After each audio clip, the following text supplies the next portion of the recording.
इसलिए मौत के आने के पहले तौबा करो। जितना दान करना है, जितना नेकी का काम करना है, मौत देखने के पहले कर लो। मौत देखने के बाद तौबा करोगे, तौबा कबूल नहीं। कभी किसी मरने वाले को देखा? मरने वाले की आंखें उठ जाती है। वो जब मौत के फरिश्ते को देखता है ना, कांप जाता है, उसकी आंखें पथरा जाती है।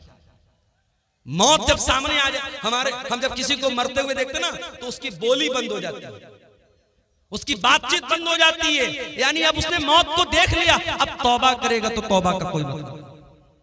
अल्लाह कुरान में कहता है, ला बिज़िक्रिल्लाहि तत्मइन्नुल कुलूब। मेरे ईमान वाले बंदों के दिलों को अल्लाह के जिक्र से सुकून मिलता है, कुरान से सुकून मिलता है। सहाबे किराम कुरान को पढ़ा करते थे, कुरान को सुना करते थे। हमारे प्यारे नबी कुरान को पढ़ा करते थे, कुरान को सुना करते थे। हमारा नौजवान आज गाना सुन रहा है। मैं जलसे में आ रहा था, रास्ते में कई नौजवानों को देखा मोबाइल पर बैठ करके रील्स देख रहे हैं, गाने देख रहे हैं। लड़कों का भी यही हाल है, लड़कियों का भी यही हाल है। आज आपके YouTube की हिस्ट्री पर जाके देखा जाए, गाने ज्यादा मिलेंगे, म्यूजिक ज्यादा मिलेगा, फिल्में ज्यादा मिलेंगी। ओ लोगों, आओ जरा रब के कुरान को किसी अच्छे कारी की आवाज में तुम सुन तो लो। अल्लाह की कसम, तुम म्यूजिक भूल जाओगे, तुम गाने भूल जाओगे। एलमू अन्नमल हयातुद दुनिया लइबु व लहवु व ज़ीना। अल्लाह फरमा रहा है, ऐ मेरे बंदो, ये दुनिया की जिंदगी तो खेल है, व लहवुन तमाशा है, व ज़ीनतुन और जीनत है, आकर्षण है, एट्रैक्शन है। बच्चा छोटा है, खेल का दौर है। बच्चा थोड़ा बड़ा हुआ, 8 साल का हुआ, 10 साल का हुआ, व लहवुन, अब तमाशा देखने लगा, अब टीवी देखने लगा, मोबाइल देखने लगा, यूट्यूब देखने लगा, वीडियो देखने लगा। वज़ीनतुन, बच्चा थोड़ा बड़ा हुआ, लड़की थोड़ी बड़ी हुई, 15 साल के हो गए, 16 साल के हो गए। लड़की आईने के सामने खड़ी होकर के मेकअप करने लगी। लड़का अपने सर पर, अपने बाल पर, अपने चेहरे पर मेहनत करने लगा, अपनी पसंद का कपड़ा पहनने लगा, आईने में अपने आप को निहारने लगा, अपनी सेल्फी लेने लगा, अपने फोटो को फिल्टर कर करके लेने लगा। वज़ीनतुन, इंसान की जिंदगी आकर्षण है, आकर्षण है, एट्रैक्शन है, जीनत है। व तफाखुरुन बैनकुम, शादी हो गई, बिजनेस करने लगा। मेरे पड़ोसी ने 1 लाख की प्रॉपर्टी खरीदी, मैं 10 लाख की खरीद के दिखाऊंगा। मेरे दोस्त ने सरकारी नौकरी हासिल कर ली, मैं भी मेहनत करके सरकारी नौकरी हासिल करूंगा। 1 लाख रुपया उसकी सैलरी है, मैं 2 लाख रुपया महीना कमा करके दिखाऊंगा। व तफाखुरुन बैनकुम, मेरे बंदो, फिर वो दौर तुम्हारी जिंदगी में आता है, तुम एक दूसरे के ऊपर फख्र करते हो, एक दूसरे के ऊपर गुरूर करते हो, घमंड करते हो, एक दूसरे से अपने आप को बड़ा समझते हो। उसके बाद आखिरी दौर आया, इंसान बूढ़ा हो गया, उसके पोते पोतियां हो गए, उसके नवासे नवासियां हो गए। अब बैठ करके फख्र करता है, इतने मेरे बेटे, इतने मेरे पोते, इतने मेरे नाती, इतनी मेरी नतनी, इतने मेरे नवासे, इतनी मेरी नवासी, इतनी मेरी जमीन, इतनी मेरी जायदाद। व तकासुरुन फिल अमवाली वल औलाद, इंसान की जिंदगी का ये आखिरी दौर है। खूब पैसा हो जाए, खूब औलाद हो जाए। औलाद की तलब भी तो इंसान को होती है ना। कुछ लोग कहते हैं, साहब मुझे अल्लाह ने लड़की दी है, मुझे लड़के की जरूरत नहीं। हो सकता है कि आपको अल्लाह ने लड़की दी है, लड़का नहीं है, आप अपनी लड़कियों पर खुश हैं, ये हो सकता है। मगर ये कहना कि लड़के की जरूरत नहीं है, ये गलत है। लड़के की जरूरत तो नबियों को भी पड़ी, नबियों ने अल्लाह से बेटा मांगा। इब्राहिम अलैहिस्सलाम को देखो, बूढ़े हो गए, कोई बेटा उनका नहीं है, बाप ने घर से निकाल दिया है। अल्लाह की तौहीद की दावत दे रहे, सारी दुनिया उनकी दुश्मन बनी हुई है। इब्राहिम अलैहिस्सलाम अल्लाह से दुआ करते हैं, रब्बी हबली मिनस सालिहीन, परवरदिगार मुझे नेक बेटा अता फरमा। बेटा मांगा।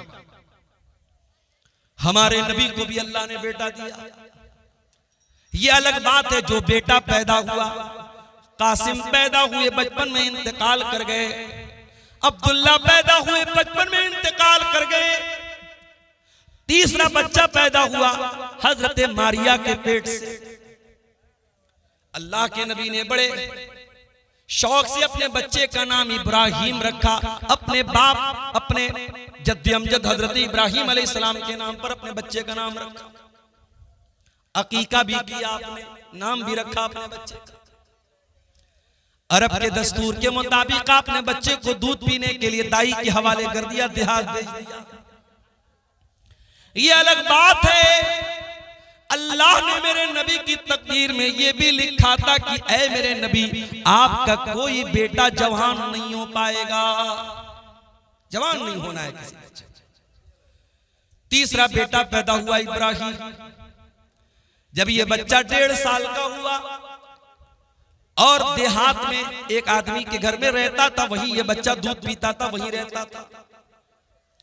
बच्चा बीमार हो गया, अल्लाह के नबी को बताया गया कि आपका बेटा बहुत बीमार है। आप सहाबे किराम को लेकर के पहुंचे, आपने बच्चे को गोद में लिया। आप अल्लाह के नबी हैं, आखिरी नबी है, आपसे मजबूत कलेजा किसका हो सकता है, आपसे मजबूत दिल किसका हो सकता है। मगर औलाद की मोहब्बत तो मेरे नबी के सीने में भी मौजूद थी।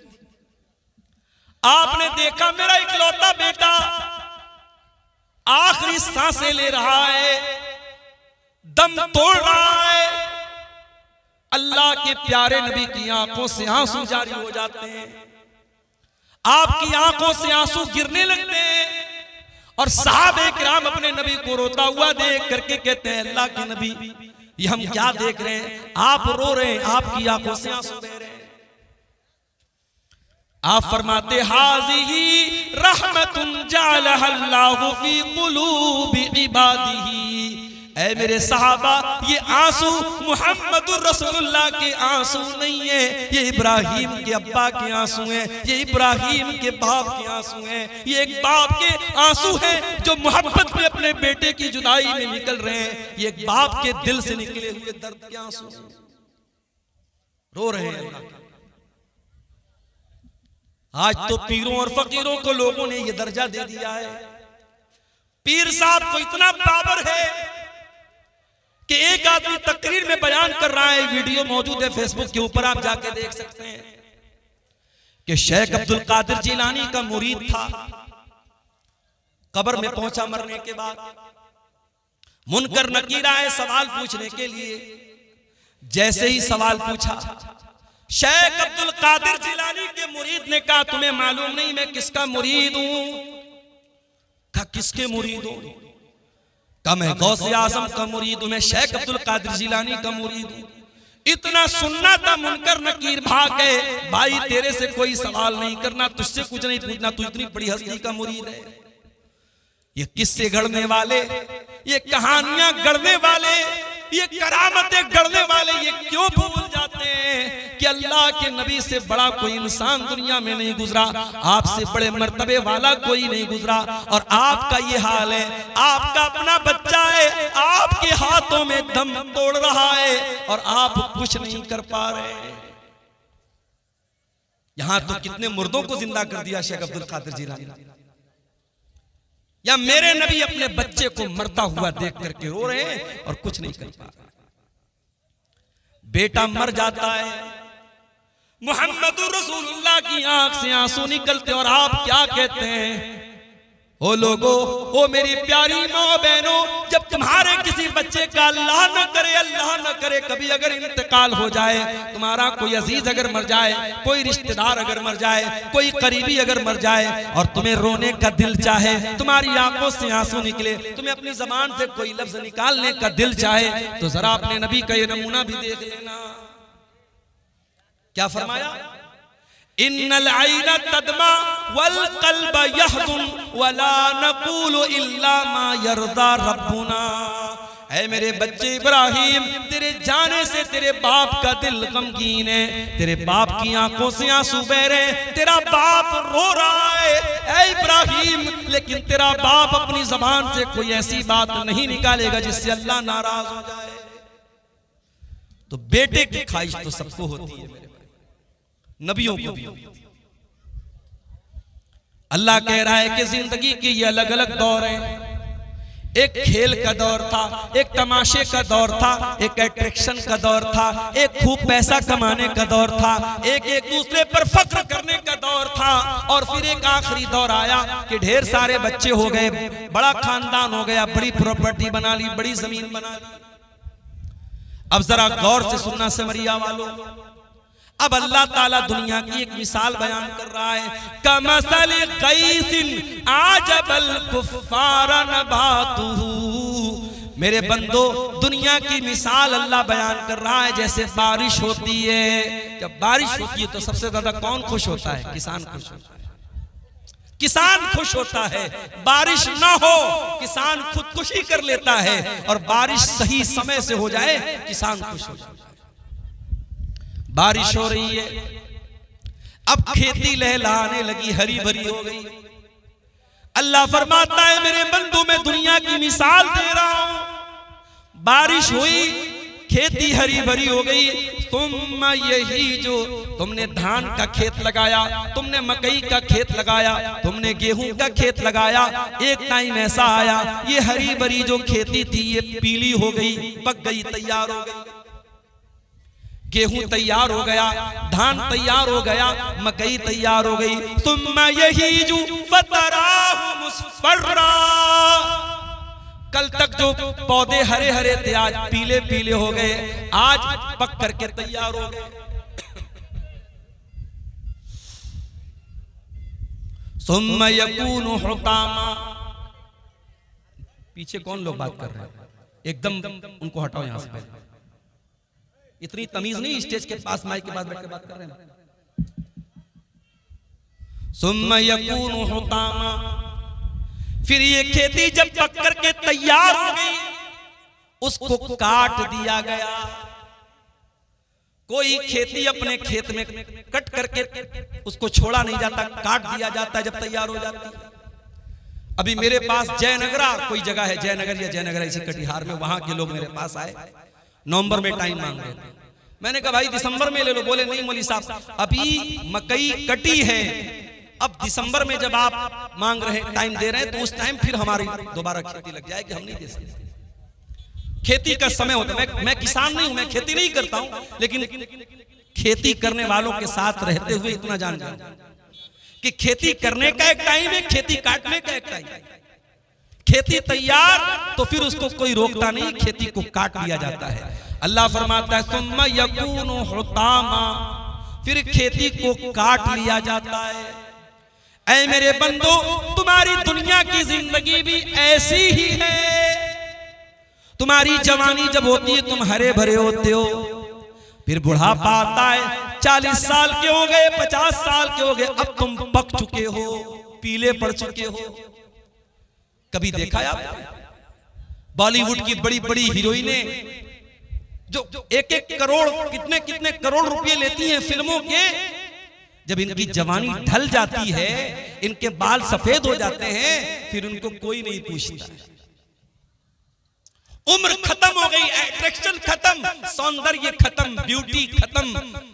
इंसान जब बूढ़ा होने लगता है उसके जिस्म की फिटनेस खत्म होने लगती है।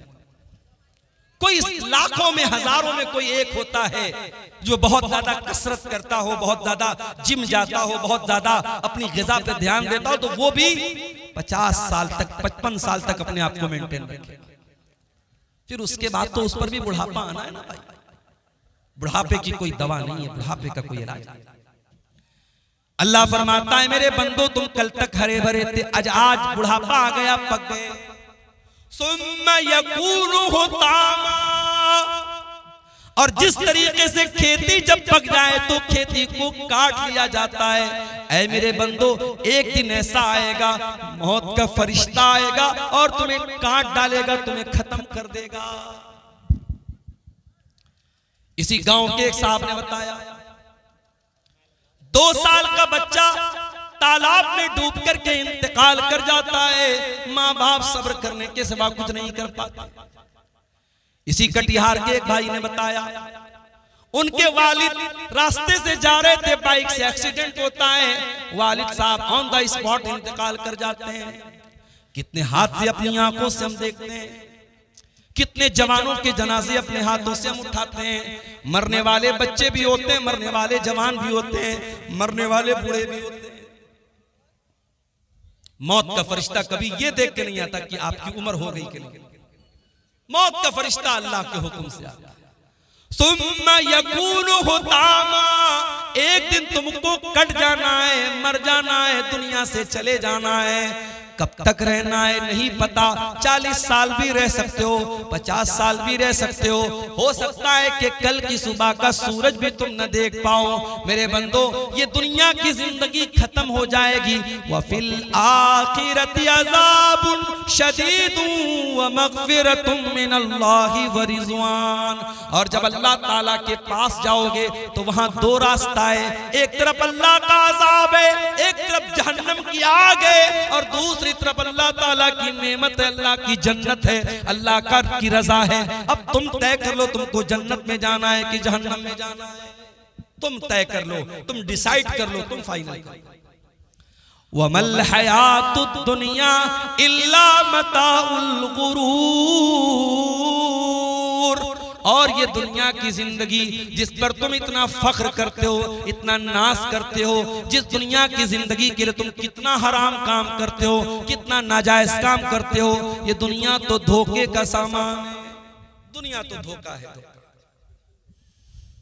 बड़े बड़े बादशाहों ने जब महल बनाया तो क्या ये सोच के बनाया कि मैं मर जाऊंगा? फिरौन इतना बड़ा बादशाह, मूसा अलैहिस्सलाम बात करने के लिए आए तो फिरौन कह रहे चुप, तू बात मत कर, तुझसे मैं क्यों बात कर, तू है कौन? मूसा अलैहिस्सलाम ने कहा मैं अल्लाह का रसूल। कहा कह रहे जाओ, तुम रसूल बन गए, मैं जानता नहीं क्या तुमको, मेरे महल में तुम पले बड़े हो, मैं जानता हूं, तू तो ढंग से बात नहीं कर सकते हो, तुम क्या नबी बनो? फिरौन ने हजरत मूसा का मजाक उड़ाया, क्योंकि मूसा अलैहिस्सलाम बचपन में एक आग की चिंगारी से उनकी जबान कट गई थी, इसलिए उनकी जबान में लड़खड़ाहट थी। अल्लाह की कुदरत देखो, जिस पैगंबर की जबान में लड़खड़ाहट है उस पैगंबर को अल्लाह ताला आसमान पहाड़ पे बुलाता है, कूहे तूर पे बुलाता है, और उस पैगंबर से अल्लाह कलाम करता है, बातचीत करता है। और जब मूसा अलैहिस्सलाम से अल्लाह ताला ने कलाम किया तो मूसा अलैहिस्सलाम दुआ करते हैं, रब्बिश्रह ली सदरी व यस्सिर ली अमरी वहलुल उक़दतम मिन लिसानी यफ़क़हू क़ौली। परवरदिगार मेरे सीने को मेरे लिए खोल दे, मेरे मामले को मेरे लिए आसान बना दे, और अल्लाह मेरी जबान की लुकनत को दूर कर दे, मेरी जबान की गिरे को दूर कर दे, मेरी जबान की लड़खड़ाहट को दूर कर दे, यफ़क़हू क़ौली, ताकि लोग मेरी बात को समझ सके।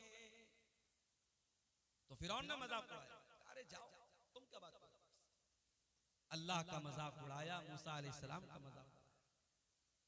कहा कि ऐ मूसा मैं इतना बड़ा बादशाह हूं, हाज़िहिल अनहारु तजरी मिन तहती, ये बड़ी बड़ी नदियां, ये दरियाए नील, ये दरियाए कुलजुम, ये बड़े बड़े बड़ी बड़ी नदियां, ये बड़ी बड़े बड़े बड़े दरिया मेरे महल के नीचे से जाते हैं, इन दरियाओं का मैं मालिक हूं, नदियों का मैं मालिक हूं। अल्लाह ने कहा अच्छा, तो तुझे अपनी ताकत पे बड़ा नाज है, अपनी बादशाहत पे बड़ा नाज है, अपनी नदियों पे बड़ा नाज है, आ मैं तुझे तेरा अंजाम चखाता हूं। मूसा अलैहिस्सलाम जाने लगे, पीछे फिरौन पीछा कर रहा है। मूसा अलैहिस्सलाम ईमान वाले लोगों को लेकर के जा रहे हैं, सामने दरिया आ जाता है। मूसा अलैहिस्सलाम के साथी कहते हैं इन्ना लमुदरकून, ऐ मूसा अब तो हम अरेस्ट हो जाएंगे, गिरफ्तार हो जाएंगे, पकड़ लिए जाएंगे। सामने पानी है और पीछे फिरौन का लश्कर है। अभी हालात आप देख रहे हैं मुल्क क्या हो रहा है, जुल्म की कितनी इंतहा हो रही है। जुल्म करने वाले कल तक जब आवाम से उनका ताल्लुक था, तब तक हम इंसाफ की अदालतों में जाकर के इंसाफ के लिए हम दरवाजे खटखटा सकते, मगर जब जुल्म का कोड़ा इंसाफ करने वालों के हाथ में आ जाए, हुकूमत करने वालों के हाथ में आ जाए और जो जालिम है वही मुंसिफ बन जाए, तो फिर मजलूम फरियाद करे तो भी किससे करे, मजलूम जाए तो किसके पास। दंगा करने वाला, फसाद करने वाला कौन, सारी दुनिया को मालूम है। किसके जुलूस में मां बहन की गालियां दी गई, वीडियो मौजूद है, जमाना शाहिद है। मगर आज हिंदुस्तान की तारीख लिखने वाला लिखेगा कि जुल्म की तारीख कैसे लिखी जा रही है, किस तरीके से मजलूमों के घर गिराए जा रहे थे, किस तरीके से मजलूमों के बच्चों और औरतों पर जुल्म किया जा रहा था। याद रखो मेरे भाई, अल्लाह का कानून याद रखो, अल्लाह की सुन्नत याद रखो। अल्लाह अपनी धरती पर कभी जालिमों को बरकरार नहीं रखता, जालिमों की हुकूमत को बरकरार नहीं रखता। अल्लाह ने इस धरती पर मुशरिक और कुफ्र करने वालों की हुकूमतों को बरकरार रखा है, मगर जालिम को अल्लाह ने जड़ से उखाड़ दिया। हर जालिम अपना अंजाम याद रखे। अरबी में कहावत है लेकुल्ले फिरौन मूसा, हर फिरौन के लिए अल्लाह ताला ने किसी मूसा को तैयार किया। मूसा अलैहिस्सलाम जा रहे हैं, पीछे फिरौन है, सामने पानी है। कौम के लोग कहते हैं Musa we will be arrested, we will be captured, हम तो पकड़ लिए जाएंगे, गिरफ्तार हो जाएंगे। मूसा अलैहिस्सलाम कहते हैं ऐ मेरी कौम के लोगों, डरने की जरूरत नहीं है, इन्न मइया रब्बी सयहदीन, मेरा रब मेरे साथ है, मेरा रब जरूर कोई ना कोई रास्ता निकालेगा। ये जो ईमान था मूसा अलैहिस्सलाम के दिल में, ऐ भारत के मुसलमानों, ऐ हिंदुस्तान के मुसलमानों, ये ईमान अपने दिल में पैदा है। तुम अल्लाह अकबर की सदा देने वाले हो, तुम ला इलाहा इल्लल्लाह का कलमा पढ़ने वाले हो। तुम्हारा ईमान हुकूमतों पर नहीं है, तुम्हारा ईमान सियासी पार्टियों पर नहीं है। इन सियासी पार्टियों ने कल भी इस्तेमाल किया था, आज भी तुम्हें इस्तेमाल कर रहे हैं और आइंदा भी करते रहेंगे। तुम ईमान लाए हो रब्बे वाहिद की जात पर, उस अल्लाह की जात पर अपने ईमान को मजबूत करो, उस अल्लाह से अपने ताल्लुक को जोड़ दो। मूसा अलैहिस्सलाम ने कहा मेरा रब मेरे साथ है, वो जरूर कोई ना कोई रास्ता निकालेगा। अभी इतना कहा था मूसा अलैहिस्सलाम ने कि कुरान कहता है फ़अौहैना इला मूसा अन इज़रिब बिअसाकल बहरा, हमने मूसा को हुक्म दिया कि अपनी लाठी को पानी के ऊपर जाके मार दो। सामने नदी है, दरिया है, दरिया की गहराई कितनी हो सकती है आप अंदाजा नहीं लगा सकते। दरियाए कुलसुम बहुत बड़ी नदी है, वो नदी सामने थी।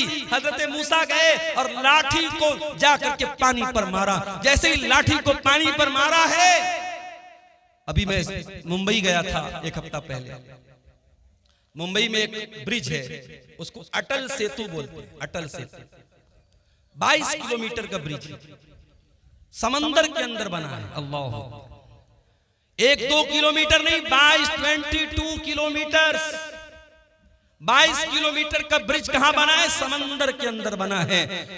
इंसान को अल्लाह अगर इतना दिमाग दे सकता है कि इंसान समंदर में ब्रिज बना सकता है, वही 22 किलोमीटर लंबा, तो वो अल्लाह जिसने इंसान को इतना माइंड दिया है, इतना दिमाग दिया है, उस अल्लाह के लिए कौन सी बात नामुमकिन है मेरे भाई। मूसा अलैहिस्सलाम ने लाठी को मारा, न कोई इंजीनियर आया, न कोई नक्शा बना, न कोई पिलर खड़ा हुआ, बीच में रास्ता बन गया। पानी, एक तरफ का पानी इधर रुक गया, एक तरफ का पानी इधर रुक गया और बीच में रास्ता बन गया। अब मूसा अलैहिस्सलाम अपने साथियों को लेकर चल पड़े। जरा इमेजिन करो, तसव्वुर करो, दोनों तरफ पानी रुका हुआ है और मूसा अलैहिस्सलाम बीच में जा रहे हैं अपने साथियों के साथ। फिरौन ने देखा मूसा जा रहे हैं, उनके साथ ईमान वाले जा रहे हैं और पानी बीच में रुका हुआ है, बीच में रास्ता बना हुआ है। फिरौन ने अपने लश्कर से कहा चलो तुम भी इसी रास्ते पर चलो। फिरौन भी चल पड़ा, फिरौन का लश्कर भी चल पड़ा। मूसा अलैहिस्सलाम और ईमान वाले नदी को पार कर गए। जब उस पार चले गए, अल्लाह ने पानी को मिला दिया, पानी को मिला दिया। और जैसे ही पानी को मिला दिया, फिरौन डूब गया। फिरौन के तमाम लश्कर के लोग डूब गए।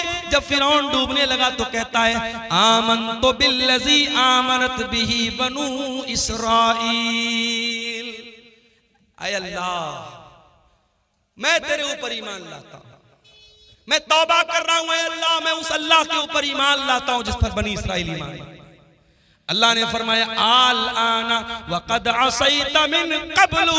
ऐ फिरौन, सारी जिंदगी तू गुनाह करता रहा, सारी जिंदगी ईमान वालों को सताता रहा, सारी जिंदगी मूसा अलैहिस्सलाम को सताता रहा। आज जब मौत को सामने देखा तो ईमान ला रहा है। ऐ फिरौन, आज तेरा ईमान एक्सेप्ट नहीं किया जाएगा। पता ये चला कि मौत सामने देखने के बाद तौबा एक्सेप्ट नहीं है। इसलिए मौत के आने के पहले तौबा करो। जितना दान करना है, जितना नेकी का काम करना है, मौत देखने के पहले कर लो। मौत देखने के बाद तौबा करोगे, तौबा कबूल नहीं। कभी किसी मरने वाले को देखा, मरने वाले की आंखें फूट जाती है।